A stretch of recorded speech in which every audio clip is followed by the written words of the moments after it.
Hi, I'm Anup, and I welcome you all to Blue Saffron, the podcast program of corporateshitak.com, sponsored by Jani Plastics.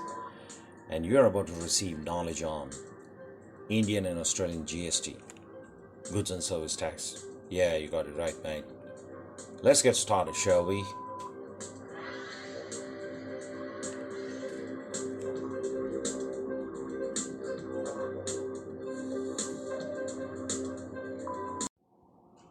Handling imports of services.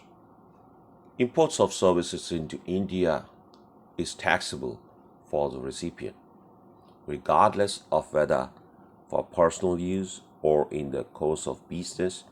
All supplies of goods or services, or both, imported to India shall be treated as an interstate supply. Now, pay attention here. All interstate supplies attract integrated GST, IGST, the basic custom duty, and all applicable custom levy will continue to be charged. You can refer to my podcast on handling imports of goods. Most of the charges are applicable here as well in the services. So then how importing of services is different from importing of goods? Point number one, while IGST on imports of services would be leviable under IGST Act, the levy of the IGST on the imports of the goods would be levied under the Customs Act 1962, Wide Customs Tariff Act 1975.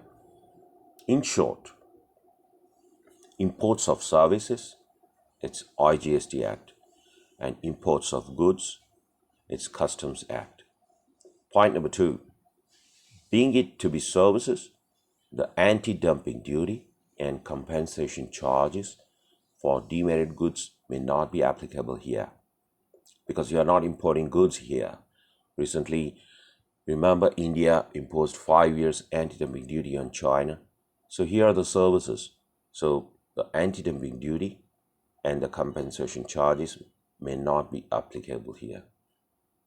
Point number three, there is one more basic rule. Not only the importer of the services has to be within India, and the exporter of those services has to be outside India, but also the place of supply of those services has to be within India. That's the rule for the services.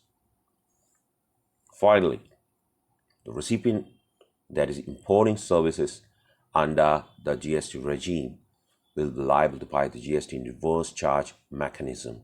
I've created a separate podcast on reverse charge mechanism. Import of goods is also taxable in RCM for information.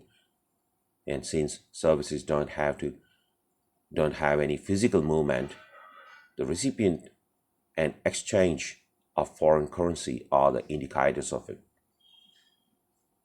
Now you will think, what about the importing of information and data services? That's a very important point. Import of online information and databases, access or retrieval services, OIDAR, by unregistered, non-taxable recipient.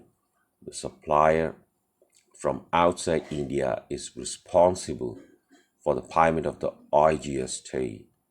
Either the supplier takes registration or appoints a person in India for payment of the concerned taxes. This is how services are imported in India under the GST regime. Thank you for listening.